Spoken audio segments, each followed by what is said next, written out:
কেবিনেটৰ দুটা তিনিটা সিদ্ধান্তৰ বিষয়ে ক'ব খুজিছো।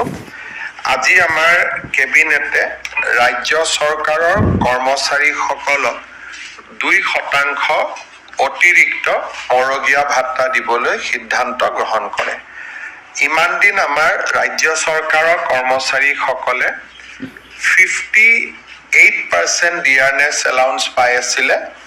এই সিদ্ধান্তৰ পিছত আমাৰ ৰাজ্য চৰকাৰৰ কৰ্মচাৰীসকলে 60% ডিয়াৰনেছ এলাউন্স পাব আৰু ই তৎকালীনভাৱে কাৰ্যকৰী হ'ব।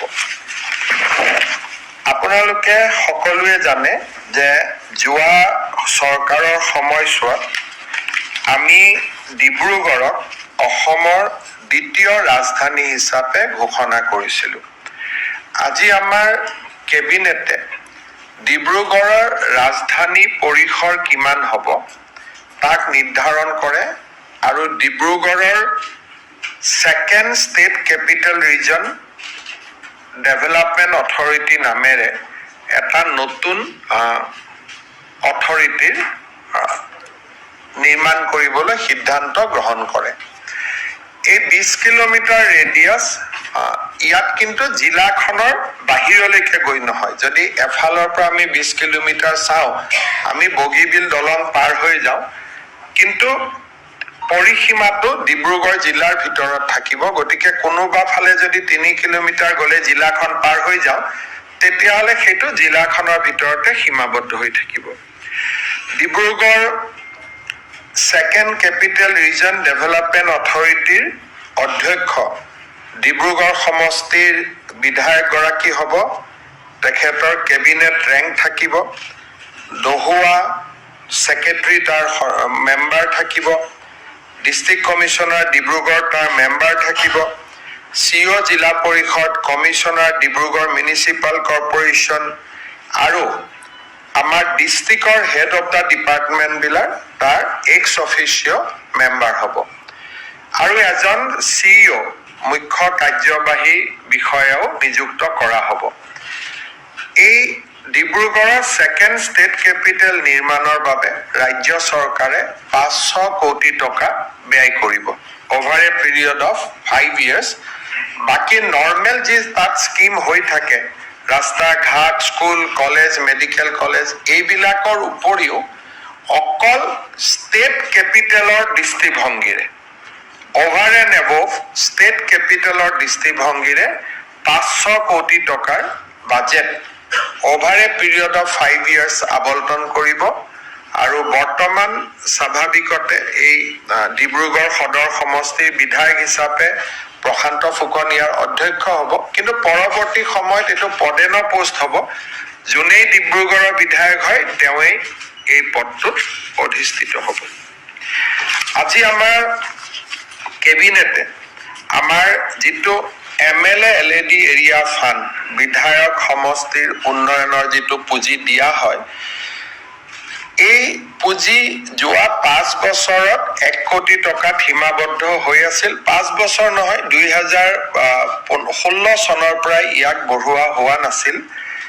এই বছৰ আমি MLA এৰিয়া ফাণ্ড 1.5 কোটি টকালৈকে বৃদ্ধি কৰিছো আৰু 1 এপ্ৰিলৰ পৰা 2 কোটি টকালৈকে ই বৃদ্ধি হ'ব। এই বছৰ 1.5 কোটি ৰখাৰ মূল উদ্দেশ্যটো হৈছে যিহেতু আধা সময় পাৰ হৈ গ'ল, এই বছৰ ই 1 কোটি 50 লাখ হ'ব।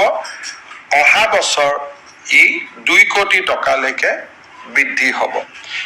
এই 2 কোটি টকাৰ 10% আমি এনেকে ৰাখিছো য'ত নেকি স্কুলৰ ফেন এখন লাগে, কৰবাত নামঘৰত তাল এযোৰ লাগে বা কোনোবা দিব্যাংগক হুইল চেয়াৰ এখন লাগে, তেনেকুৱা কিছু আমি চোকা ল'ৰা এজনক কেতিয়াবা লেপটপ এটা দিব লাগে, শিক্ষাৰ্থী এজনক, এনেকুৱা 10% টকা আমি ইনষ্ট্ৰুমেণ্ট আদি কিনাৰ বাবে তাৰ ভিতৰত আমি ৰাখিছো। 2 কোটি টকাৰ 1 কোটি 80 লাখ ইনফ্ৰাষ্ট্ৰাকচাৰত হ'ব। 10% আমি ইনষ্ট্ৰুমেণ্ট, এম্বুলেন্স এখন কিনিব পাৰিব, এই ধৰণৰ কামৰ কাৰণে 10% আমি ব্যয় কৰিবলৈ অনুমতি দিছো। চতুৰ্থতে আপোনালোকে জানে যে আমাৰ ৰাজ্যত বাজেটখন পাছ নোহোৱাৰ কাৰণে বিশেষকৈ প্ৰত্যেক 5 বছৰৰ মূৰত আমি ভোট অন একাউণ্টছ কৰোঁ ফেব্ৰুৱাৰী মাহত আৰু 3 মাহলৈকে খৰচ কৰাৰ আমি অনুমতি পাওঁ আৰু তাকো মূলতঃ দৰমহাৰ ক্ষেত্ৰত তাৰ কাৰণে আমাৰ ৰাজ্যৰ বহু কেইখন উন্নয়নমূলক আঁচনি এইকেইটা দিন আমাৰ বন্ধ হৈ আছে বা যিমান বাজেটত টকা আছিলে সিমানেদি মাত্ৰ কৰি থকা হৈছে তাৰ পৰিপ্ৰেক্ষিতত আমি 6 জুলাইত অসম বিধানসভাৰ বাজেট অধিৱেশন আমি আহ্বান কৰিছো যাতে 1 আগষ্টৰ পৰা প্ৰতিটো চৰকাৰী আঁচনিৰ সুবিধা নিয়মীয়াভাৱে অসমৰ ৰাইজে পাব পাৰে বিধানসভাৰ অধিৱেশন এখন আহ্বান কৰিবলৈ এমাহৰ নটিচ লাগে গতিকে আজি 4 তাৰিখ 6 জুলাইত আমি পাতিব খুজিছো আৰু 6 জুলাইৰ ভিতৰত বাজেট হলে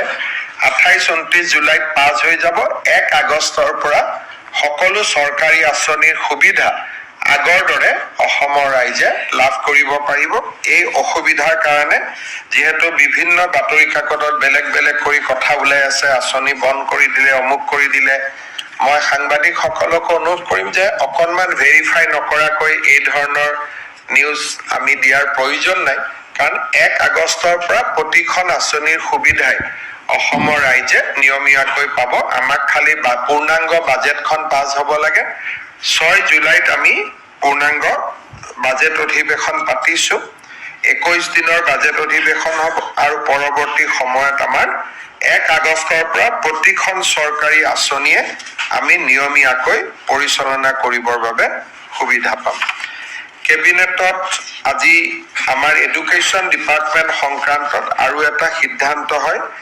এডুকেশ্যনত স্কুলসমূহত যিবিলাক চতুৰ্থ শ্ৰেণীৰ কৰ্মচাৰীয়ে কাম কৰি আছে তৃতীয় শ্ৰেণীলৈ তেওঁলোকে প্ৰমোচনৰ সুবিধা পায় ৰুলখন নোহোৱাৰ কাৰণে সুবিধা পোৱা নাছিল আজি আমি তাৰো ৰুলখন বনাই দিছো যাতে চতুৰ্থ শ্ৰেণীত কাম কৰি থকা কৰ্মচাৰীসকলে তৃতীয় শ্ৰেণীলৈ পদোন্নতি হোৱাৰ সুবিধা পায় আমাৰ মূলতঃ এইখিনি আজি কেবিনেটত সিদ্ধান্ত আছিলে আপোনালোকে যদি কিবা কথা সুধিব বিচাৰে মই কোৱাখিনিৰ উপৰিও নিশ্চিতভাৱে আপোনালোকে মোক সুধিব পাৰিব